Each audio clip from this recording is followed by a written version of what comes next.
சவுலை குறித்தும் தாவீதை குறித்தும் படிக்க போகிறோம். About Saul and David. சவுலுடைய கண்கள் எப்படிப்பட்டதாக இருந்தது, தாவீதின் கண்கள் எப்படிப்பட்டதாக இருந்தது? How was Saul's eyes and how was David's? அந்த கண்கள் என்று சொல்லுகிறது, அந்த வெளிச்சம் என்று சொல்லுகிறது, கர்த்தர் நமக்கு தந்திருக்கிற தரிசனம், வெளிப்பாடு, நம்முடைய அழைப்பை குறித்து. Eyes, that light shows the vision and revelation regarding our calling. அந்த கண்கள், அந்த தரிசனம் எப்பொழுதும் பிரகாசித்துக் கொண்டிருந்தால் ஓட்டத்தை ஜெயத்தோடு ஓடி முடிக்க முடியும். If that vision ever shines in our eyes, then we can finish our race. அந்த தரிசனம், அந்த கண் இருளாகிவிட்டால் சரீரம் முழுவதும், நம்முடைய ஜீவியம் முழுவதுமே இருளாகிவிடும். But if our vision becomes dark, then our whole body, our life will become dark. கர்த்தருடைய பரிசுத்த நாமத்துக்கு மகிமை உண்டாகட்டும். Glory be to God. So வேதத்தில் நாம் சவுலுடைய கண்களை குறித்து 1 சாமுவேல் 18 அதிகாரம் 9 வசனத்திலே வாசிக்கிறோம். 1 Samuel 18:9 we read about Saul's eyes. அந்நாள் முதற்கொண்டு சவுல் தாவீதை காய்மகாரமாய் பார்த்தான். காய்மகாரமாய் பார்த்தான். He eyed David with envy. சவுலுடைய கண்கள் காய்மகார கண்கள். The envious eyes of Saul. அல்லாவிட்டால் மிகவும் பொறாமையினால் நிரம்பி இருக்கிற கண்கள். Eyes full of envy. அப்படிப்பட்ட கண்கள் சவுலுடைய கண்களாக இருந்தது. Such were Saul's eyes. அதே நேரத்தில் தாவீதின் கண்களை குறித்து நாம் வேதத்தில் வாசிக்கிறோம். At the same time the eye of David. அதை குறித்து 1 சாமுவேல் 16 அதிகாரம் 12 வசனத்தில் வாசிக்கிறோம். 1 Samuel 16:12 ஆள் அனுப்பி அவனை அழைப்பித்தான். அவன் சிவந்த மேனியும் அழகிய கண்களும் நல்ல ரூபமுள்ளவனுமாய் இருந்தான். இங்கே நாம் தாவீதின் கண்களை குறித்து படிக்கும்போது அழகிய கண்கள் என்று சொல்லி நாம் வாசிக்கிறோம். We read about David here. He had goodly eyes. ஆனால் சவுலின் கண்களை குறித்து நாம் படிக்கும்போது வேதத்திலே அவருடைய கண்கள் காய்மகார கண்கள் என்று, பொறாமையினால் நிரம்பிய கண்கள் என்று நாம் காண்கிறோம். But about the eyes of Saul, that he had envious eyes. இரண்டு பேரையும் கர்த்தர் ஒரு நோக்கத்தோடு தான் அழைத்தார். The Lord had called both of them with a purpose. இவர்கள் இருவருமே தேவனுடைய சித்தம் செய்யும்படியாக அழைக்கப்பட்டவர்கள் என்று சொல்லி வேதத்தை வாசிக்கும் போது நாம் விளங்கிக் கொள்கிறோம். We read from the word of God, both of them were called to do the will of God. அதனால் தான் 1 சாமுவேல் 9 அதிகாரம் 17 வசனத்தை எடுத்து நாம் வாசிக்கும் போது, That is why 1 Samuel 9:17 we read. Samuel சவுலை கண்டபோது கர்த்தர் அவனிடத்தில், இதோ நான் உனக்கு சொல்லியிருந்த மனுஷன் இவனே, இவன்தான் என் ஜனத்தை ஆளுவான் என்றார். இவன்தான் என் ஜனத்தை ஆளுவான் என்று கர்த்தர் சவுலை குறித்து சாமுவேல் தீர்க்கதரிசியிடம் பேசுகிறார். The Lord said about Saul to Samuel the prophet, this same shall rule over my people. Samuel 9:15 Saul வர ஒரு நாளுக்கு முன்னே கர்த்தர் சாமுவேலின் காதுகள் கேட்டு. கர்த்தருடைய பரிசுத்த நாமத்துக்கு மகிமை உண்டாகட்டும். Glory be to God's holy name. அதாவது கர்த்தர் அவனை குறித்த காரியத்தை, சவுலை குறித்த காரியத்தை சாமுவேல்ட்ட கர்த்தர் முன்னாலேயே சொல்லிட்டார். The Lord had already pronounced the thing about Saul. இவன் என்னுடைய ஜனத்தை ஆளும்படியாக தெரிந்து கொள்ளப்பட்டவன். This man is chosen to rule over my people. பாருங்க, சவுல் வந்திருக்கிறது காணாமல் போன தன்னுடைய தகப்பனுடைய கழுதுகளை தேடி. Saul had come seeking for the lost asses of his father. எங்கேயும் தேடி காண கிடைக்கிறது இல்ல. He searched, he got none. உடனே சரி, கழுதைகளை குறித்து, கழுதை காணாமல் போனதை குறித்து கவலைப்படுகிறத பார்க்கிறோம், நம்மை காண முடியவில்லையே, எங்க இருக்கிறாள் என்று சொல்லி என்னுடைய தகப்பன் நம்மை குறித்து கவலைப்படாதபடிக்கு நாம் திரும்பி போவோம் வா என்று தன்னுடைய வேலைக்காரனை பார்த்து சவுல் சொன்னான். And not only that, my father is waiting for the lost asses. My father would search that he is missing us out, therefore let us return. அப்பொழுது உடனே அந்த வேலைக்காரன் சொன்ன, இல்ல, இங்க ஞான திருஷ்டிக்காரர், இங்க இந்த பெரியவர் இங்க இருக்கிறாருன்னு சொல்றாங்க, அவரிடத்துல போய் நம்முடைய கழுதைகளை குறித்து விசாரிக்கலாம் என்று சொல்லுகிறான். Then soon the servant said, here is a seer, and let us go and inquire him where is our asses. அந்த நாட்கள்ல கீழே எழுதப்பட்டிருக்க வாசிக்கலாம், அந்த நாட்கள்ல தீர்க்கதரிசிகளை அந்த நாட்கள்ல ஞான திருஷ்டிக்காரன்னு சொல்லுவாங்களாம். We read in the word of God, during those days prophets were called as seers. ஆகையால் தான் ஞான திருஷ்டிக்காரத்தில் போவோம் என்று சொல்லி அந்த வேலைக்காரன் சொல்லுகிறான். Therefore the servant said, let us go to the seer. உடனே சவுல் என்ன சொல்லுகிறான்? Then what did Saul say? நம்மிடத்துல தின்பண்டங்கள் எல்லாம் செலவழிஞ்சு போச்சு, all our stuffs are finished, அந்த பெரியவருக்கு கொடுக்க நம்மிடத்துல ஒரு காணிக்கையும் இல்லையே, and we have nothing to give to the man of God. ஒரு காணிக்கையும் இல்லாம எப்படி போய் அவரை போய் நம்ம பார்க்கிறது? And without this, how shall we see him? உடனே அந்த வேலைக்காரன் சொல்றான். Then the servant said, என்னிடத்துல கால் சேக்கல் வெள்ளி இருக்குன்னு சொல்றான். என்ன சொன்னான்? 1 சாமுவேல் 9:8. அந்த வேலைக்காரன் பின்னும் சவுலை பார்த்து, இதோ என் கையில் இன்னும் 1/4 சேக்கல் வெள்ளி இருக்கிறது. 1/4 சேக்கல் வெள்ளி இருக்கிறது. தேவனுடைய மனுஷன் நமக்கு நம்முடைய வழியை அறிவிக்கும்படிக்கு அதை அவருக்கு கொடுப்பேன் என்றான். கர்த்தருடைய பரிசுத்த நாமத்துக்கு மகிமை உண்டாகட்டும். Glory be to God. இந்த வேலைக்காரன்ட்ட ஒரு 1/4 சேக்கல் வெள்ளி இருக்கு, அதை நம்ம என்ன செய்யலாம்? காணிக்கை கொடுக்கலாம் என்று சொல்லுகிறான். There's a fourth part of a shekel in the hand of the servant, and இப்படி let us give தங்களுடைய that. கழுதையை கண்டுபிடிப்பதற்கான வழியை தேடித்தான் இந்த சாமுவேல் தீர்க்கதரிசியிடத்தில் இவர்கள் வந்தார். Likewise they came to Samuel the prophet seeking to find the lost asses. ஆனால் வந்தபோது சாமுவேல் தீர்க்கதரிசி சவுலை பார்த்து சொன்ன வார்த்தை என்ன? But when he came, what did Samuel the prophet say? இதோ தேவ ஜனத்தை நீ ஆளும்படியாய் கர்த்தரால் நீ தெரிந்து கொள்ளப்பட்டிருக்கிறாய். You were chosen by God to rule over the people தேவ of God. ஜனத்தை ஆளுகை செய்யும்படியாய் முதல் ராஜாவாக கர்த்தர் உன்னை தெரிந்து கொண்டிருக்கிறார். The Lord has chosen you to be the first king to rule. அதே 1 சாமுவேல் 9:16 வாசிக்கும் 1 Samuel 9:16. நாளை இந்நேரத்திற்கு பென்யமீன் நாட்டானாகிய ஒரு மனுஷன் உன்னிடத்தில் அனுப்புவேன். அவனை என் ஜனமாகிய இஸ்ரவேலின் மேல் அதிபதியாக அபிஷேகம் பண்ண கடவாய்.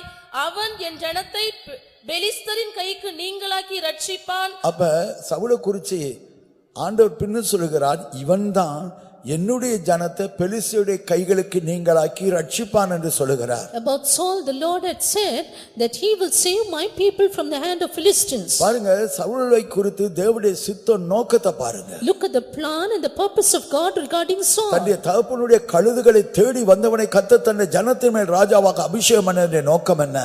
What is the purpose for which God anointed the man who was seeking after the lost இவன் தான் asses? என்னுடைய ஜனத்தை பெலிஸ்தருடைய கைகளுக்கு நீங்களாக்கி ரட்சிப்பான். This man shall redeem my people out of the hand of Philistines. இதே போல சகோதரனே சகோதரியே, Likewise, brother, sister, உன்னை குறித்து என்னை குறித்து ஒரு தேவனுடைய நோக்கம், ஒரு தேவனுடைய சித்தம் இருக்கிறது. there's a purpose and will of God regarding you and me. அந்த தேவனுடைய சித்தம், அந்த தேவனுடைய நோக்கம் சவுலுக்கும் அறிவிக்கப்பட்டது. And even that purpose of God was declared to நீ Saul. கர்த்தருடைய ஜனத்தின் மேல் ராஜாவாக அபிஷேகம் பண்ணப்படுகிறாய். You are anointed to be a king over the people. ஏனென்றால் பெலிஸ்தருடைய கைக்கு ஜனத்தை நீ நீங்களாக்கி விடுவிக்க வேண்டும். You have to get rid the people out of the hand of Philistines. மாத்திரமல்ல, நீ அமலேக்கியர் யாவரையும் நீ முற்றிலுமாய் சங்கரிக்க வேண்டும். Not only that, you have to utterly destroy the Philistines. இப்படி அவனை குறித்து தேவனுடைய நோக்கம் அவ்வப்போது அவனுக்கு அறிவிக்கப்படுகிறதை நாம் காண்கிறோம். And then and there the purpose of God was revealed unto him. இதை கேட்டபோது சவுல் ராஜா என்ன செய்கிறான்? When Saul the king heard this, what did he நாம் do? 20ஆம் வசனத்தை வாசிக்கும் போது சாமுவேல் தீர்க்கதரிசி சொல்கிற காரியத்தை நாம் பார்க்கிறோம். Verse 20 we read about what Samuel the prophet said. 3 நாளைக்கு முன்னே காணாமற் போன கழுதைகளை பற்றி கவலைப்பட வேண்டாம், அவைகள் அகப்பட்டது. இதல்லாமல் சகல இஸ்ரவேலின் அபேட்சையும் யாரை நாடுகிறது? உன்னையும் உன் வீட்டார் அனைவரையும் அல்லவா என்றார். சாமுவேல் தீர்க்கதரிசி சொல்றாரு, நீ கழுதைகளுக்காக கவலைப்பட்டு வந்திருக்க, அந்த கழுதைகள் அகப்பட்டது, ஆனால் அதை பற்றி கவலைப்படாத. இப்ப முழு இஸ்ரவேலுடைய அபேட்சையும் உன்னையும் உன்னுடைய குடும்பத்தார் எல்லாரையும் நாடுகிறதாக இருக்கிறது என்று சொல்லுகிறார். Prophet Samuel said, you are seeking for the lost asses, but they are found, but the whole desire of the whole Israel is upon thee. உன்னை மாத்திரமல்ல, Not only upon thee, உன்னுடைய முழு குடும்பத்தையும் upon all thy முழு house, இஸ்ரவேலரும் நாடுகிறார். the whole of Israel desire. இதை கேட்ட உடனே சவுல் என்ன சொல்லுகிறார்? Soon what did Saul say? 21ஆம் வசனத்துல நான் வாசிக்கிறோம். Verse 21. அப்பொழுது சவுல் பிரதியுத்தரமாக, நான் இஸ்ரவேல் கோத்திரங்களிலே சிறிதான பென்யமீன் கோத்திரத்தான் அல்லவா? பென்யமீன் கோத்திரத்து குடும்பங்களில் எல்லாம் என் குடும்பம் அற்பமானது அல்லவா? நீர் இப்படிப்பட்ட வார்த்தையை என்னிடத்தில் சொல்வானேன் என்றான். ஐயோ, எங்களுடைய கோத்திரம் எல்லா கோத்திரத்தை இஸ்ரவேல் கோத்திரங்கள் 12 கோத்திரங்கள்ல என்னுடைய பென்யமீன் கோத்திரம் மிகவும் சின்ன கோத்திரம். My Benjamin, the tribe of Benjamin, is the least of all the tribes. அந்த பென்யமீன் கோத்திரத்தில் உள்ள குடும்பங்கள்ல எங்களுடைய குடும்பம் மிகவும் அற்பமான குடும்பம். And my family is the smallest or the least of all the family in காரியங்கள் Benjamin. இப்படி இருக்கும்போது இப்படிப்பட்ட பெரிய வார்த்தைகளை நீர் சொல்வானேன் என்று சொல்லி தாழ்மையோடு பேசுகிறார். When things are like this, he said humbly, why do you speak like this? கர்த்தருடைய பரிசுத்த நாமத்துக்கு மகிமை உண்டாகட்டும். Glory be to God's holy பாருங்க, name. சவுலை குறித்த அழைப்பு தெளிவாக சொல்லப்பட்டிருக்கிறது. Calling of Saul is clear. அவனும் தாழ்மையோடு கூட தனக்கு கொடுக்கப்பட்ட அந்த பெரிய அழைப்பை நினைத்து அவன் மிகவும் அவன் ஒரு விதத்துல வெட்கப்பட்டான். With humility, he was a kind of shy about the great call given to him. நான் எந்த விதத்திலும் இந்த ஸ்தானத்துக்கு தகுதியானவன் அல்ல. I am in no way worthy for எங்களுடைய this. கோத்திரம் மிக சின்ன கோத்திரம். And my tribe is least. எங்களுடைய அந்த பென்யமீன் கோத்திரத்துல எங்களுடைய குடும்பம் மிகவும் அற்பமான குடும்பம். My family is the smallest of the tribe. என்று தாழ்மையான இருதயத்தோடு வெட்கத்தோடு கூட அவன் பேசுகிறதை நாம் பார்க்கிறோம். With a humble heart and shame he spoke this. கர்த்தருடைய பரிசுத்த நாமத்துக்கு மகிமை உண்டாகட்டும். Glory be to God's holy name. நாமும் கூட எப்பொழுதும் கர்த்தர் மேல் பாராட்டின இரக்கம் தயவுகளை நாம் நினைவுகூர வேண்டும். We should always remember the mercies of God upon us. நம்ம அழைக்கப்பட்ட அழைப்பை நாம் நினைவுகூர வேணும். Remember the calling wherewith you are called. அதுதான் பரிசுத்த பவுல் கொரிந்தியருக்கு எழுதும்போது 1 கொரிந்தியர் 1ஆம் அதிகாரம் 26ஆம் வசனத்திலிருந்து வாசிக்கும்போது, That's why St. Paul says in 1 Corinthians 1 verse 26 onwards. எப்படியெனில் சகோதரரே, நீங்கள் அழைக்கப்பட்ட அழைப்பை பாருங்கள். மாம்சத்தின்படி ஞானிகள் அநேகர் இல்லை, வல்லவர்கள் அநேகர் இல்லை, பிரபுக்கள் அநேகர் இல்லை. ஞானிகளை வெட்கப்படுத்தும்படி தேவன் உலகத்தில் பைத்தியமானவைகளை தெரிந்து கொண்டார். பலமுள்ளவைகளை வெட்கப்படுத்தும்படி தேவன் உலகத்தில் பலவீனமானவைகளை தெரிந்து கொண்டார். உள்ளவைகளை அவமாக்கும்படி உலகத்தின் இழிவானவைகளையும் அற்பமா எண்ணப்பட்டவைகளையும் இல்லாதவைகளையும் தேவன் தெரிந்து கொண்டார். கர்த்தருடைய பரிசுத்த நாமத்துக்கு மகிமை உண்டாகட்டும். Glory be to God's holy name. தேவன் தெரிந்து கொள்ளுகிறதை குறித்து நாம் இங்கே பார்க்கிறோம். Here we see about God's selection. பெரிய ஞானிகளே அல்ல, Not great wise, பெரிய பலமானவைகளே அல்ல, not the mighty ones, ஆண்டவர் இழிவானவைகளை ஆண்டவர் தெரிந்து கொண்டார். but the Lord has chosen the base. மாம்சமான எவனும் தேவனுக்கு முன்பாக பெருமை பாராட்டாதபடிக்கு அப்படி செய்தான் என்று அடுத்த வசனத்திலே வாசிக்கிறோம். That no flesh should glory in his presence. இந்த ஊழியத்துக்கு நாங்க வந்திருக்கிறோம். We have come to the ministry. நான் அடிக்கடி யோசிக்கிறது உண்டு. Very often I think this. ஆண்டவர் கிருபையா இன்றைக்கு இந்த ஊழியத்துக்கு கொண்டு வந்தது நன்றியுள்ள இருதயத்தை நஷ்டப்படுத்திட்டான். As days pass by, he lost a grateful heart. ஆரம்பத்துல எங்களுடைய கோத்திரம் மிகவும் சின்ன கோத்திரம்னு சொன்னா, Beginning he said my tribe is small. ஐயோ அந்த சின்ன கோத்திரத்துல எங்களுடைய குடும்பம் மிக அற்பமான குடும்பம் என்று சொல்லக்கூடியவனாக இருந்தான். My family is the least of in the tribe. இதோ சீட்டு போட்டு பார்த்தபோது கடைசி 7 பேருக்கு சீட்டு விழுந்த போது எல்லாரும் எங்கன்னு தேடுறாங்க. இவனை காண, இவன் தளவாடங்கள் இருக்கிற இடத்துல போய் தன்னை ஒளித்து கொண்டான் என்று வாசிக்கிறோம். Finally when the Lord fell upon him, he hid himself, we read. ஏன்னா அவனுக்கு தெரியும் தன் பேர்ல தான் சீட்டு விழும்னு தெரியும். Because he knew the Lord will fall upon him. ஏன்னா அதுக்கு முன்னால தான் கர்த்தர் அபிஷேகம் பண்ணிட்டாரு. Because the Lord had already அவனை anointed குறித்த him. தன்னுடைய சித்தத்தை சாமுவேல் தீர்க்கதரிசி மூலமாக அவனுக்கு சொல்லி விட்டாரு. The Lord had revealed his purpose through Saul. அதனால சீட்டு தான் பேருக்கு தான் விழும். And he knew the Lord will fall. ஆனா தன்னை ராஜா என்று ஜனங்களுக்கு முன்பாக தன் பேர்ல சீட்டு விட்டதை பார்க்கிறதுக்கு கூட அவனுக்கு வெட்கம். அதனால தளவாடங்கள் இருக்கிற இடத்துல ஒளிந்து கொண்டான். But he was so much ashamed to be the king and he hid himself. எங்கே சவுல் எங்கே இருக்கிறான் என்று அவர்கள் தேடின போது, And when they sought where is இதோ Saul, தளவாடங்கள் இருக்கிறதை தன்னை ஒளித்து கொண்டிருக்கிறான் என்று கர்த்தர் தான் காமிச்சு கொடுத்தார். the Lord showed that he is hid among the stuff. அப்படி ஜனங்கள் போய் அவனை பிடிச்சு இழுத்து கொண்டு வந்து நிப்பாட்டுறாங்க. Then the people brought him forth. எல்லா ஜனங்களும் தன்னுடைய தோளுக்கு கீழாக இருக்கத்தக்க உயரமுள்ளவனாக இருந்தான் என்று வேதம் சொல்லுகிறது. And the word of God says he was tall, that all the people were below his இவ்வளவு shoulders. தாழ்மையுள்ளவன், Such a humble இவ்வளவு man, கீழ்ப்படிதல் உள்ளவன். such an obedient man. ஆனா ஆரம்பத்தில் உண்டாயிருந்த அந்த தரிசனம், But that vision in the beginning, ஆரம்பத்தில் உண்டாயிருந்த அந்த நன்றியுள்ள இருதயம், that grateful heart in the beginning, இதெல்லாம் அந்த ராஜ்யபாரம் ஸ்திரப்பட்ட பிற்பாடு படிப்படியாக அது விலக ஆரம்பிச்சது. after his kingdom was established, it was அந்த lost. தரிசனம் வர வர மங்க ஆரம்பிச்சது. The vision started to be அந்த நன்றியுள்ள இருதயம் வர வர குறைபட ஆரம்பித்தது. Grateful heart lacked. ஆகினால் தான் அவனுடைய ஜீவியத்தில் கீழ்ப்படியாமை என்கிற காரியம் ஆரம்பிக்கிறது. Therefore disobedience began in his life. அவனுடைய முதல் கீழ்ப்படியாமை, First disobedience. அதை குறித்து நாம் 1 சாமுவேல் 13ஆம் அதிகாரத்திலே வாசிக்கிறோம். About that we read in 1 Samuel chapter 13. கர்த்தருடைய பரிசுத்த நாமத்துக்கு மகிமை உண்டாகட்டும். Glory be to God's holy name. வாசிங்க 1 சாமுவேல் 13ஆம் அதிகாரம் 13ஆம் வசனம். 1 Samuel 13:13. சாமுவேல் சவுலை பார்த்து, புத்தியீனமாய் செய்தீர், உடைய தேவனாகிய கர்த்தர் உமக்கு விதித்த கட்டளையை கைக்கொள்ளாமற் போனீர். பாருங்க, கர்த்தர் விதித்த கட்டளை கைக்கொள்ளாமற் போனீர். அதுக்கு அடுத்த வசனம் 14ஆம் வசனத்திலும் கூட திரும்பவும் கூட சொல்லுகிறார், கர்த்தர் உமக்கு விதித்த கட்டளையை நீர் கைக்கொள்ளவில்லையே என்று சொல்லுகிறதை நாம் பார்க்கலாம். You did not keep the commandment of the Lord.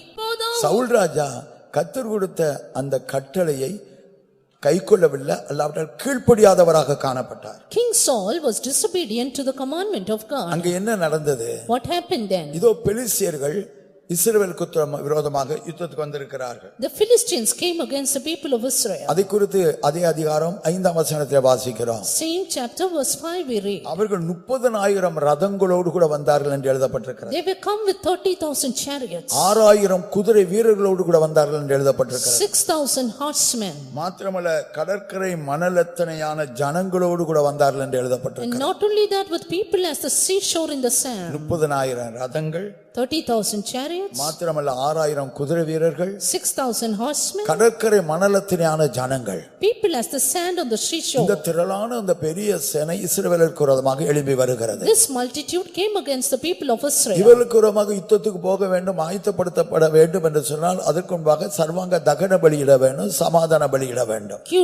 get ready against these people, they have to have the burnt offering and peace offering. இது தேவனுடைய ஒழுங்காக இருக்கிறது. This was the law of அதற்காக God. சவுல் ராஜா அவன் சாமுவேலுக்காக காத்து கொண்டிருக்கிறான். Therefore King Saul waited for Samuel. Samuel தீர்க்கதரிசி இந்த நாளில் நான் வருவேன் என்று முன்பே சொல்லி இருக்கிறார். Samuel the prophet said, I will come at this day.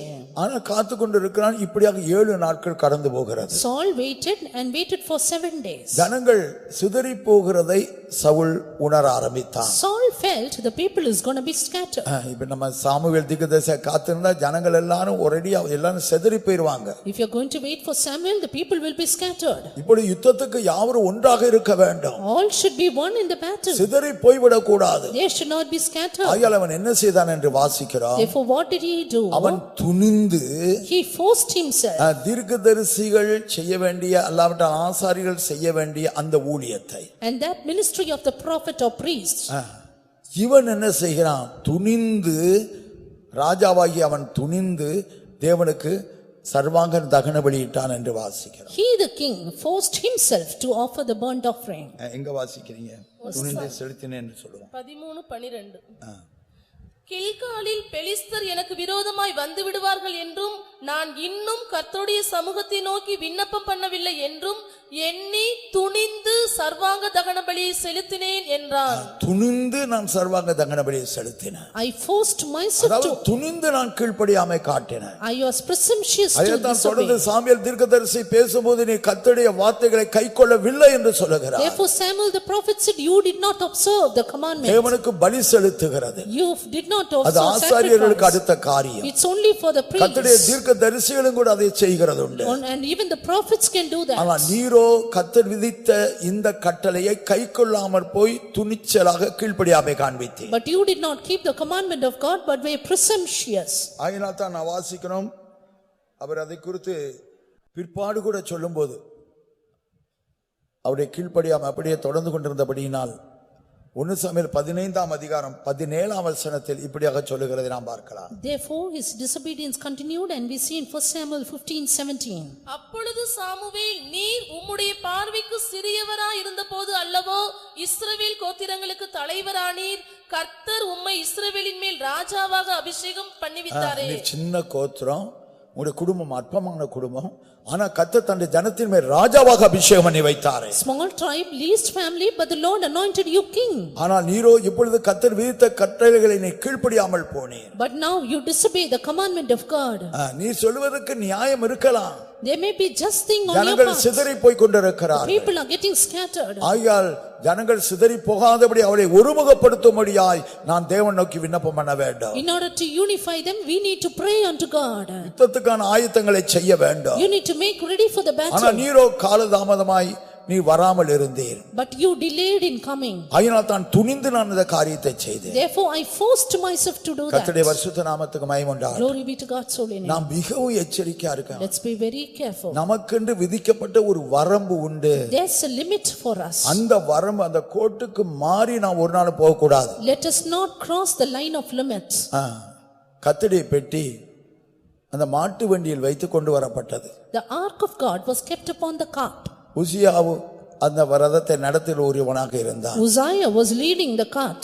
அப்பொழுது அது அந்த அந்த மாடு ஒரு இடத்துல அப்படி இந்த வண்டி தள்ளாடினபடினால அந்த பெட்டி கொஞ்சம் அசைந்தது. When the ox was shaken, the ark also shook. அந்த பெட்டி கீழே விழுந்து விடுமோ என்று சொல்லி உசியா அந்த பெட்டி கீழே விழாமல் இருக்கிறதுக்காக கையை நீட்டி அதை தடுத்தான். fearing the ark of God will fall, Uzziah took his hand to hold it. ஆனால் தேவனுடைய வசனத்தில் நாம் என்ன But வாசிக்கிறோம்? what do we read in the word கர்த்தர் of அவனுடைய God? துணிகரத்தின் நிமித்தம் அடித்தார் என்று எழுதப்பட்டிருக்கிறது. The Lord smote Uzziah. அவன் அந்த இடத்திலே செத்து விழுந்தான். He died. ஏனென்றால் அந்த பெட்டி அது சுமக்கப்பட வேண்டிய ஆசாரியர்கள் அதுவும் தங்களை சுத்திகரித்து கொண்டு அந்த பெட்டியை சுமக்க வேண்டும்.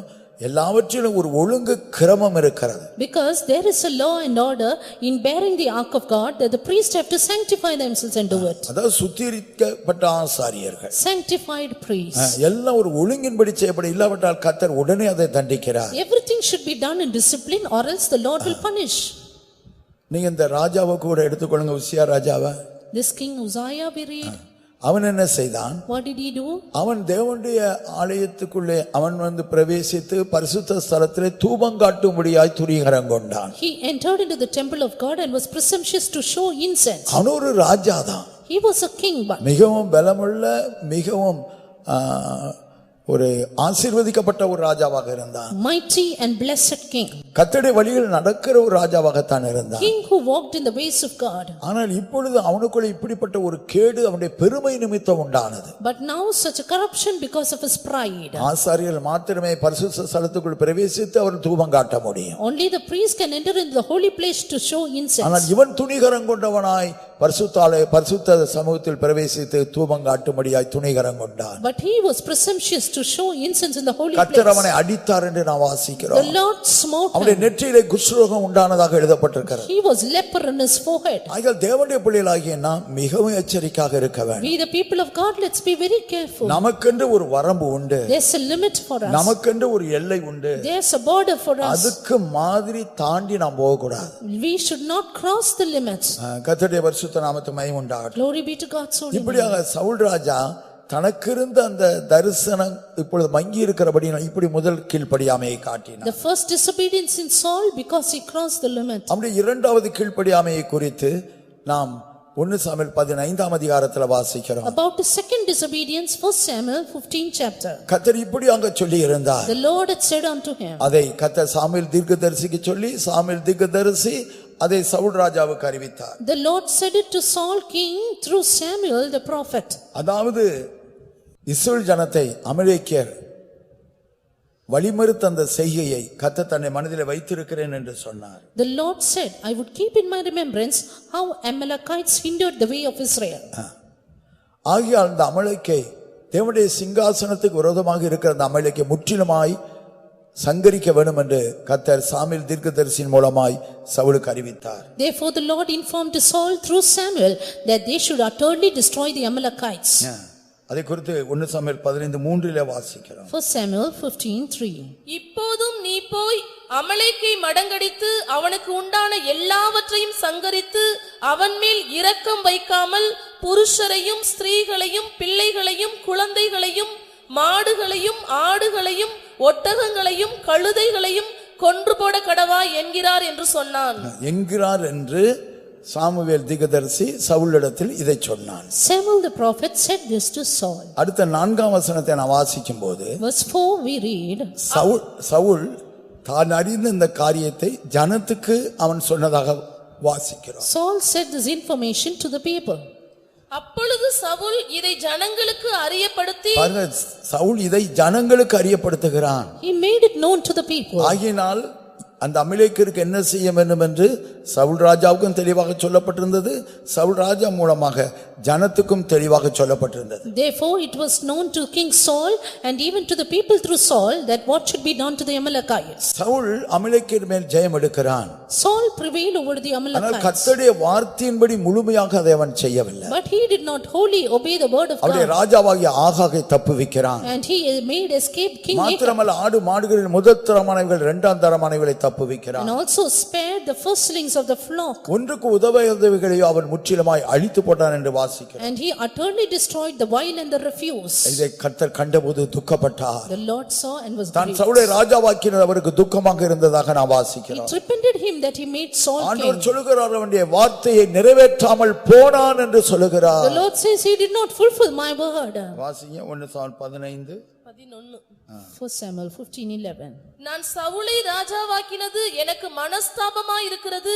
அவன் என்னை விட்டு திரும்பி என் வார்த்தைகளை நிறைவேற்றாமற் போனான் என்றார். என்னை விட்டு திரும்பி என் வார்த்தைகளை நிறைவேற்றாமல் போனான் என்று கர்த்தர் துக்கப்பட்டு கொண்டிருக்கிறார். The Lord is grieved, he turned back from following me. ஆனால் 13ஆம் வசனத்திலிருந்து வாசிக்கும்போது Verse 13 onwards, சவுலுக்கு அதை பற்றி ஒரு உணர்வே இல்லை. Saul did not realize it. Samuel சவுலிடத்தில் போனான். சவுல் அவனை நோக்கி, நீ கர்த்தரால் ஆசீர்வதிக்கப்பட்டவர், கர்த்தருடைய வார்த்தையை நிறைவேற்றினேன் என்றான். பாருங்க, கர்த்தருடைய வார்த்தையை நிறைவேற்றினேன் என்று சொல்லுகிறார். He said, I have performed the word of the Lord. ஆண்டவரோ 11ஆம் வசனத்தை என் வார்த்தையை நிறைவேற்றாமல் போனான் என்று சொல்லுகிறார். The Lord said, he did not fulfill my word. இவனோ கர்த்தருடைய வார்த்தையை நான் நிறைவேற்றினேன் என்று சொல்லுகிறார். He said, I have performed the word of God. Samuel தீர்க்கதரிசி என்ன சொல்லுகிறார்? And what did Samuel say? 19ஆம் வசனத்தை நாம் வாசிக்கும்போது Verse 19. இப்படி இருக்கு, நீ கர்த்தருடைய சொல்லை கேளாமல் கொள்ளையின் மேல் பறந்து கர்த்தருடைய பார்வைக்கு பொல்லாப்பானதை செய்தது என்ன இங்கே என்றார். சாமுவேல் தீர்க்கதரிசி சொல்லுகிறார், நீ கர்த்தருடைய வார்த்தை கேளாமல் போனீர் என்று சொல்லுகிறார். You did not obey the voice of God, says நீ Samuel. கர்த்தருடைய சொல்லை கேளாமல் கொள்ளையின் மேல் நீர் பிரியமானீர். But you were flying upon the spoil. கர்த்தருடைய பார்வைக்கு இப்படியாக பொல்லாப்பானதை செய்தீர் என்று சொல்லுகிறார். You did evil in the sight of God. அதே 15ஆம் அதிகாரம் 26ஆம் வசனத்தை வாசிக்கும்போது 15:26 we read. சாமுவேல் சவுலை பார்த்து, நான் உம்மோடு கூட திரும்பி வருவதில்லை, கர்த்தருடைய வார்த்தையை புறக்கணித்தீர். கர்த்தருடைய வார்த்தையை நீ புறக்கணித்தீர் என்று சொல்லுகிறார். You have rejected the word of God. இது சவுல் ராஜாவை இரண்டாவது கீழ்ப்படியாம, The second disobedience of Saul. முதல்ல அந்த துணிந்து அந்த சர்வாங்க தகன பலி அவள் செலுத்தினது அவர் செய்த முதல் கீழ்ப்படியாம. First disobedience, forced himself to offer the burnt offering. அது ஆசாரியர்களும் தீர்க்கதரிசிகளும் செய்ய வேண்டிய ஒரு ஊழியம். அது A ministry to be done by the priests and the prophets. அதை இவர் தன்னுடைய கையில் எடுத்தபோது முதல் கீழ்ப்படியாம. He took it in his hand, that is the first disobedience. ஆகினால் அங்கே ஒரு நியாயத்தீர்ப்பு சொல்லப்பட்டது. And there a judgment pronounced. உம்மை பார்க்கணும் வேற உத்தமமானவனை கர்த்தர் தெரிந்து கொள்வார் என்று சொல்லப்பட்டது. God will choose a man upright in the world. 15ஆம் அதிகாரத்தில் இரண்டாவது கீழ்ப்படியாம. Again in 15th chapter the second disobedience. ஆனால் அதை குறித்து அவன் உணர்வில்லாதவனாக இருக்கிறான். But he did not realize that. Samuel அவரை பார்த்து, நீ கொள்ளையின் மேல் பறந்தாய், கர்த்தருடைய வார்த்தை கீழ்ப்படியாமல் போனாய் என்று சொல்லுகிறார். Samuel said, you did not obey the voice of the Lord but flew upon Saul. இது நிமித்தம் என்ன சம்பவித்தது? Then what happened? தேவ ஆவியானவர் அவனை விட்டு நீங்கி போனார். Spirit of God departed from him. 14ஆம் வசனம் வாசி. Verse 14. கர்த்தருடைய ஆவி சவுலை விட்டு நீங்கினார். கர்த்தரால் வரவிடப்பட்ட ஒரு பொல்லாத ஆவி அவனை கலங்க பண்ணி கொண்டிருந்தது. பாருங்க, தேவ ஆவியானவர் அவனை விட்டு நீங்கிட்டார். Spirit of God departed ஆனா from him. வேறொரு அசுத்தாவி அவனை கலங்க பண்ணி கொண்டிருந்தது. But an evil spirit troubled him. சகோதரனே சகோதரியே, அபிஷேகம் பண்ணப்பட்ட நானும் நீங்கள் எச்சரிக்கையாக இருப்போமாக. Brother, sister, you and me who are anointed, let's beware. காரியங்களை நீங்கள் எளிதாக எடுக்க வேண்டாம். Don't take things easy. இதோ இவைகளெல்லாம் ஒரு திருஷ்டாந்தமாக எச்சரிப்பாகவே நமக்கு எழுதப்பட்டிருக்கிறது. These are all written for our admonition. கர்த்தருக்கு முதல் கீழ்ப்படியாமையை காட்டின போது, When he showed the first கர்த்தர் உம்மை disobedience, விட்டு வேறொரு தெரிந்து கொள்வார் என்று தீர்க்கதரிசி சொன்னார். the prophet said, the Lord will choose another. ராஜ்யபாரம் உம்மிடத்தில் நிற்காது என்று சொன்னார். Kingdom shall not stand with thee. ஆனா இந்த இரண்டாவது கீழ்ப்படியாமை But வந்தபோது, in the second இதோ disobedience, கர்த்தருடைய ஆவியானவரே சவுலை விட்டு நீங்கினார், வேறொரு பொல்லாத ஆவி அவருக்குள்ளே வந்தது. Spirit of God departed from Saul and an evil spirit troubled இதோ him. மூன்றாவது ஒரு கீழ்ப்படியாமையை காட்டுகிறார். Again a third அது disobedience, அவருடைய அழிவுக்கு ஏதுவாக அமைந்தது. and that was for his destruction. கர்த்தருடைய பரிசுத்த நாமத்துக்கு மகிமை உண்டாகட்டும். Glory be to God's holy name. இதோ இப்பொழுது சவுலுடைய கண்கள் கெடுக்கப்பட்டதாய் பொறாமையுள்ள கண்களாக மாற ஆரம்பித்தது. Now the eyes of Saul were corrupted and become envious. ஏனென்றால் ஜனங்கள் எல்லாரும் இப்பொழுது தாவீதை நேசிக்க ஆரம்பிக்கிறார்கள். Because the people start loving David. கோலியாத்துக்கு விரோதமான யுத்தத்தில் தாவீது ஜெயத்தை பெற்றுக்கொண்டார். In the battle against Goliath, David prevailed. அவன் ஒரு இளைஞனாக இருந்தான். He was but a young அவன் man, யுத்தத்தை அறியாதவனாக a இருந்தான். man who did not know ஆனால் God, அபிஷேகம் பண்ணப்பட்டவனாக இருந்தான். but was anointed. தேவன் அவனோடு கூட இருந்தார். God was with him. ஆகையால் அவனில் உள்ள ஒரு கல்லினால் அவன் கோலியாத்தை மடங்கடித்தான். Therefore with a smooth stone he destroyed அவனுடைய Goliath, பட்டயத்தை எடுத்து அவனுடைய கழுத்தை வெட்டி கொன்று போட்டான். and took his own sword and killed him. இதை யாவரும் அறிய வந்தபோது, When everyone knew this, இது எல்லாருக்கும் மிகுந்த சந்தோஷம் உண்டாயிற்று. they were of great joy. ஸ்திரீகள் ஆடி பாடுகிறார்கள். The women danced. அப்பொழுது அவர்கள் பாடின போது எப்படி And பாடுகிறார்கள்? when they sang, what did they Saul sing? கொன்றது 1000, தாவீது கொன்றது 10000 என்று சொல்லி பாடுகிறார்கள். Saul killed 1,000 and David 10,000. இவர்கள் பாடுகிற அந்த பாட்டின் சத்தத்தை சவுல் ராஜா கேட்டான். King Saul heard this voice of அது Saul. அவனுக்கு மிகவும் துக்கமாக மிக விசனமாக இருந்ததாக வேதம் சொல்லுகிறது. And the word of God says it was very grievous to him. வாசிங்க 1 சாமுவேல் 18ஆம் அதிகாரம் 7ஆம் வசனத்திலிருந்து 9ஆம் வசனம் வரை. 1 Samuel 18:7-9. அந்த ஸ்திரீகள் ஆடி பாடுகையில் சவுல் கொன்றது 1000, தாவீது கொன்றது 10000 என்று முறையாக பாடினார்கள். அந்த வார்த்தை சவுலுக்கு விசனமா இருந்தது. அவன் மிகுந்த எரிச்சல் அடைந்து, தாவீதுக்கு 10000, எனக்கோ 1000 கொடுத்தார்கள், இன்னும் ராஜாங்க மாத்திரம் அவனுக்கு குறைவாயிருக்கிறது என்று சொல்லி அந்நாள் முதற்கொண்டு சவுல் தாவீதை காய்மகாரமாய் பார்த்தான். அந்நாள் முதற்கொண்டு சவுல் தாவீதை காய்மகாரமாக பார்த்தான். And from that very day forward Saul eyed David, பொறாமையினால் நிரம்பினவனாய், filled with envy, தன்னை பார்க்கிற தாவீது புகழப்படுகிறதை கண்டபோது, because David was praised more than him. அவன் தேவனால் ஆசீர்வதிக்கப்படுகிறதை கண்டபோது, Saw David blessed than இதோ him. பொறாமையினால் நிரம்பினவனாய் இப்பொழுது அவனுடைய பார்வையை காய்மகார பார்வையாக மாறிவிட்டது. Filled with envy he heavily eyed. கர்த்தருடைய பரிசுத்த நாமத்துக்கு மகிமை உண்டாகட்டும். Glory be to God's holy name. இப்பொழுது அவன் தாவீதை கொல்லும்படியாக பிரயாசப்படுகிறான். Now he tried to kill David. இந்த பொறாமை மிகவும் பயங்கரமான ஒரு ஸ்பிரிட் அது. Envy is a terrible spirit. அதனால் தான் நீதிமொழிகள் 14ஆம் அதிகாரம் 30ஆம் வசனத்தை எடுத்து நான் வாசிக்கும்போது, That is why Proverbs 14 and 30 we read, சொஸ்தமனம் உடலுக்கு ஜீவன், பொறாமையோ எலும்புருக்கி. பொறாமை எலும்பை உருக்கக்கூடிய ஒரு ஆவிக்குரிய நோய். Envy is a spiritual disease, rottenness of bones. இந்த கேன்சர் இதெல்லாம் வந்துச்சுன்னா அப்படியே லொக்குன்னு இருமி அப்படியே என்ன அப்படியே உருகி மெலிஞ்சு போய் அப்படியே மரித்து போவதாக நாம் காண்கிறோம். The TB patients we see, they cough very badly and finally they melt and die. கர்த்தருடைய பரிசுத்த நாமத்துக்கு மகிமை உண்டாகட்டும். Glory be to God's holy name. இப்படிப்பட்ட ஒரு அழிவை கொடுக்கிற ஒரு வியாதியை போல இந்த பொறாமையானது காணப்படுகிறது. Like this rottening disease, envy is also. பொறாமை ஒரு எலும்பை உருக்கக்கூடிய ஒரு டிபி வியாதி. Envy is a TB which rotten at the bones. அது கடைசியில் ஒரு ஆவிக்குரிய மரணத்தை கொடுத்து விடும். Finally brings spiritual death. பொறாமை நமக்குள்ள வந்துச்சுன்னா, யார் மேலேயாவது நமக்கு பொறாமை வந்துச்சுன்னா அவங்க மேல மிகுந்த எரிச்சல் உண்டாகும். If you are envious over anybody, we will be jealous about them. அதைத்தான் நான் சவுலுடைய ஜீவிதத்தில் நாம் பார்க்கிறோம். That is why we read about Saul's life of சவுலை குறித்து Saul. மிகுந்த எரிச்சல் அடைந்தான் என்று எழுதப்பட்டிருக்கிறது. We read he was jealous upon David. அந்த வார்த்தை சவுலுக்கு விசனமாயிருந்தது. அவன் மிகுந்த எரிச்சல் அடைந்து என்று நாம் பார்க்கிறோம். We read the words displeased to Saul and he was very wroth. பொறாமை அதனால அந்த நபர் மேல நமக்கு மிகுந்த எரிச்சல் வரும். And envy brings wrath over others. பிற்பாடு மிகுந்த கசப்பு வந்து நம்ம அவங்கள பகைக்க ஆரம்பிப்போம். Finally we will hate them with great bitterness. அதுக்கு பிற்பாடு After that, அந்த கசப்பு வந்த பிற்பாடு after the அது bitterness, நம்முடைய சொந்த சகோதரன் சகோதரிங்கிறது கூட மறந்து போயிடும். we forget that they are our own brother or sister. அவர்களை எப்படியாவது கொலை செய்ய வேண்டும் என்கிற எண்ணம் வந்துரும். We will somehow try to slay them. கர்த்தருடைய பரிசுத்த நாமத்துக்கு மகிமை உண்டாகட்டும். Glory be to God. உதாரணமா காயின் எடுத்துக்கொள்ளுங்க. Example Cain.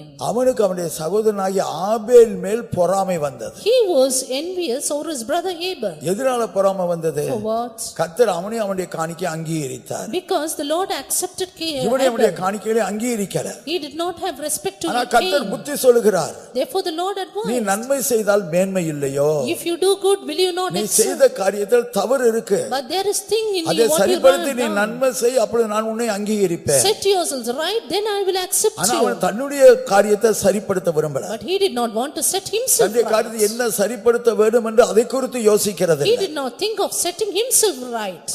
ஆபேல் காணிக்கை கொண்டு வந்தான். Abel brought the offering. அவன் கொண்டு வந்த காணிக்கை குறித்து வேதம் என்ன சொல்லுகிறது? What does the word of God say about அவன் his ஆடுகளை offering? மேய்க்கிறவனாக இருந்தான். He was a tiller. அதனால தன்னுடைய ஆடுகள்ல முதற் பேரானதை அவன் பிரித்தெடுக்கிறான். And he separated the firstlings of அந்த the sheep. முதற் பேரானவைகள்ல கொழுத்ததை And பிரித்தெடுக்கிறான். even the fat of the firstlings. அதை கர்த்தருக்கென்று காணிக்கையாக கொண்டு And வந்தான். that he brought as an offering. ஆனால் காயின் கொண்டு வந்த காணிக்கை குறித்து என்ன What சொல்லப்பட்டிருக்கிறது? about the offering of Cain? நிலத்தின் கனிகளில் சிலவற்றை கர்த்தருக்கு காணிக்கையாக கொண்டு வந்தான் என்று எழுதப்பட்டிருக்கிறது. He just brought some of the fruit of his ground. ஆபேலுடைய காணிக்கை குறித்து தேவனுடைய வசனம் சொல்லும்போது About the offering of Abel, அவன் வளர்த்த ஆடுகளில் முதற் பேரானவைகளையும் the firstlings of the flocks அந்த முதற் பேரானவைகளில் கொழுத்தவைகளையும் and the fat act thereof, கர்த்தருக்கு காணிக்கையாக கொண்டு he வந்தான். brought it an offering. ஆனால் காயின் கொண்டு வந்த காணிக்கையில் But the offering of Cain, அந்த காணிக்கை குறித்து தேவனுடைய வசனம் விசேஷமாக சொல்லுகிறது the இல்ல. word of God doesn't say special அவன் about கொண்டு it. வந்தது முதற் பழுத்தது என்று ஒன்று சொல்லுகிறது இல்ல. Nothing that it was the first ripe. அவன் கொண்டு வந்த நிலத்தின் கனிகளில் சிலவற்றை கர்த்தருக்கு காணிக்கையாக கொண்டு வந்தான். Just some of the fruit of the ground he brought. ஆண்டவர் இதைத்தான் சுட்டி காட்டுகிறார். The Lord showed நீ this. நன்மை செய்தால் மேன்மை இல்லையோ, If thou doest well, thou shalt நீ not be செலுத்துகிற அந்த accepted. காணிக்கையை நீ சரியானபடி நான் அங்கீகரிக்கத்தக்க விதத்தில் நீ அதை செலுத்து. Offer the offering in a way it can be accepted. ஆனால் அதை சரிப்படுத்திக் கொள்ள அவனுக்கு மனசு இல்ல. He did not have the mind to set it அவனுக்குள்ள அந்த right, பொறாமை வந்ததுனால but he had envy. தன்னுடைய சகோதரன் மேல் அவன் எரிச்சல் அடைந்து, He was jealous over his brother. கர்த்தருடைய பரிசுத்த நாமத்துக்கு மகிமை உண்டாகட்டும். Glory be to God's holy name. வாசிங்க 4ஆம் அதிகாரம் 5ஆம் வசனம் வாசிங்க. காயீனையும் அவன் காணிக்கையையும் அவர் அங்கீகரிக்கவில்லை. அப்பொழுது காயீனுக்கு மிகவும் எரிச்சல் உண்டாகி, பாருங்க, மிகவும் எரிச்சல் உண்டாகி. He was பொறாமை very வரும். cross. அந்த பொறாமை யார் மேல நமக்கு வருதோ அவங்க மேல மிகுந்த எரிச்சல் உண்டு. சாதாரண எரிச்சல் இல்ல, மிகுந்த எரிச்சல் உண்டா. On whom we envy at, we will have a great wrath against them. அந்த மிகுந்த எரிச்சல் வந்தா கசப்பு வந்துரும். கசப்பு வந்து நம்ம அவங்கள பகைக்க ஆரம்பிச்சிடும். And through that we will have the bitterness and thereby hate them.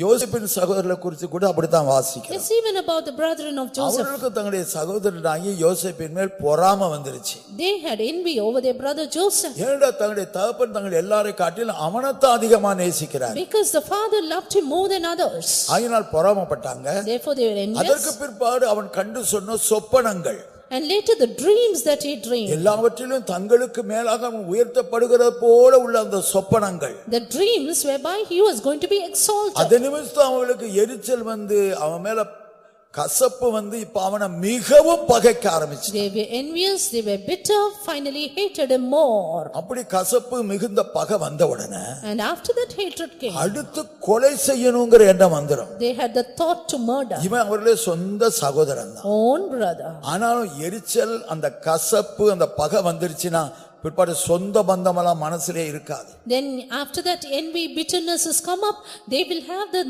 no thought அதனால் about தான் it. பொறாமை எலும்புருக்கு என்று சொல்லப்பட்டிருக்கிறது. That is why envy is rotten அது as a உன்னை bones. முற்றிலுமாய் உன்னுடைய ஆவிக்குரிய ஜீவியத்தை அழித்து போட்டு விடும். That will destroy your spiritual life. பொறாமைக்கு இடம் கொடுக்காதே. Do not give place to envy. மற்றவர்கள் ஆசீர்வதிக்கதை கண்டு நீ பொறாமைப்படாதே. Do not be envious of the blessing அந்த of பொறாமை அவர்களை others. குறித்து உனக்கு மிகுந்த எரிச்சலை கொடுக்கும். And that will bring wrath. அவங்கள பத்தி யார் உன்கிட்ட பேச நீ மிகுந்த எரிச்சலோட அவங்களை குறைச்சு தான் பேசுவ. And they will only degrade others. அவர்கள் மேல் உனக்கு மிகுந்த பகை உண்டாகிவிடும். And they will hate them more. கசப்பினால் உண்டாகிற அந்த மிகுந்த பகை வந்த பிற்பாடு After that envy and great yo hatred. தகப்பனால் தங்களை விசாரிக்கப்படும்படியாய் அனுப்பப்பட்ட சகோதரனாகிய யோசேப்பு தங்களை தேடி வந்தபோது, And when Joseph was sent to inquire after the welfare, இப்பொழுது சகோதரர்கள் என்ன யோசிக்கிறாங்க? what did the brethren think? இவனை எப்படியாவது கொலை பண்ணணும்னு யோசிக்கிறாங்க. Thought somehow to kill him. அதனால தான் 37ஆம் அதிகாரம் 19ஆம் வசனம் வாசிங்க. Chapter 37 verse 19. அவர்கள் அவனை தூரத்திலே வர கண்டு அவன் தங்களுக்கு சமீபமாய் வரும் முன்னே அவனை கொலை செய்யும்படி சதி யோசனை பண்ணி, பாருங்க, அவனை கொலை செய்யும்படி சதி ஆலோசனை பண்றாங்க. They conspired to kill him. பொறாம வந்தது. அடுத்து நீ யார் மேல பொறாமப்படுறியோ அவங்களை நீ நிச்சயமா கொலை பண்ணிருவ. Once an envy, then you will try to slay them. அவங்க சகோதரனா இருந்தானே சகோதரியா இருந்தான், Whether they be brother or sister. அதனால தான் அந்த பொறாமை நம்முடைய ஜீவிதத்தை வருகிறதை காணும் போது உடனே அதுக்காக மனசாப்பட்டு அந்த பொறாமையாகி அந்த அசுத்தாவிய நம்மிடத்தில் முழுமையை பிடுங்கி வேரோட பிடுங்கி எரிஞ்சு போட்டுறணும். That is why when we have envy, soon try to uproot it by the Spirit of God. கர்த்தருடைய பரிசுத்த நாமத்துக்கு மகிமை உண்டாகட்டும். Glory be to God's holy name. கர்த்தருடைய கிருபையினால எனக்கு அப்படி ரொம்ப ஒன்றும் பொறாமை அப்படி வராது. கிருபையினால் எப்படின்னா, எனக்கு வந்து தெரியும் கர்த்தர் அந்த வெளிப்பாடு தந்திருக்கிறாரு. எனக்கு ஒரு ஊழியம் இருக்கு, அந்த ஊழியத்தை வேற யாரும் செய்ய முடியாது. அவங்களுக்கு ஒரு ஊழியம் இருக்கு, அந்த ஊழியத்தை அவங்க தான் செய்ய முடியும், அதை நான் செய்ய முடியாது. எனக்கு கர்த்தர் தந்ததில் எனக்கு திருப்தி இருக்கு. நான் துறை எல்லாத்தையும் நான் நல்லா உற்சாகப்படுத்துவேன். எனக்கு அவங்க கொஞ்ச நேரம் எப்படி நான் கூட்டு எடுக்கிறதுனா, ஒரு மணி நேரம், ஒரு 1.5 மணி நேரம், துறை நீ போய் எடு, துறை போய் எல்லாத்தையும் நல்லா ஃபயர் பண்ணி விடு அப்படின்னு. இப்போ தாமஸ்டா தான் சொல்கிறேன். ஆனால் தாமஸ்டா ஒன்று தான், ஏய் நீ மைக்கு கிட்ட வச்சு அந்நிய பாஷை பேசாத, டம்முங்குது. மற்றபடி பேசும்போது எனக்கு தெரியல, நீ அந்நிய பாஷை பேர் உன் டோனே மாறிது, பயங்கரமாக சவுண்ட் வந்துடுது. ஏன்னா எல்லாம் என்னுடைய பிள்ளைகள் தானே.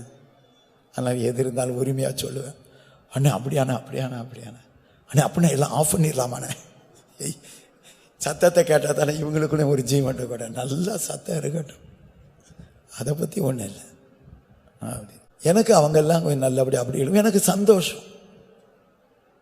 சொல்லப்போனால் நான் எனக்கு கூட்டத்தில் ஒரு பகுதி அவங்களுக்கு கொடுக்க, அவங்க செய்ய வேண்டிய பகுதியை செய்யறதுக்கு அவங்களுக்கு நம்ம ஒத்தாசையா இருப்போம். We need to do our part and help others to do their ministry. இல்லாட்டா சவுளை போல நம்ம என்ன செய்வோம், காய்மகாரமாய் பார்க்க ஆரம்பிச்சிருவோம். Or else we will try to look with அந்த envy. ஸ்பிரிட் உள்ள வந்துச்சே, If that spirit அவங்க comes மேல in, மிகுந்த எரிச்சல் இருக்கும், வெளியே காமிக்க மாட்டோம். then we will not see it, show it outside.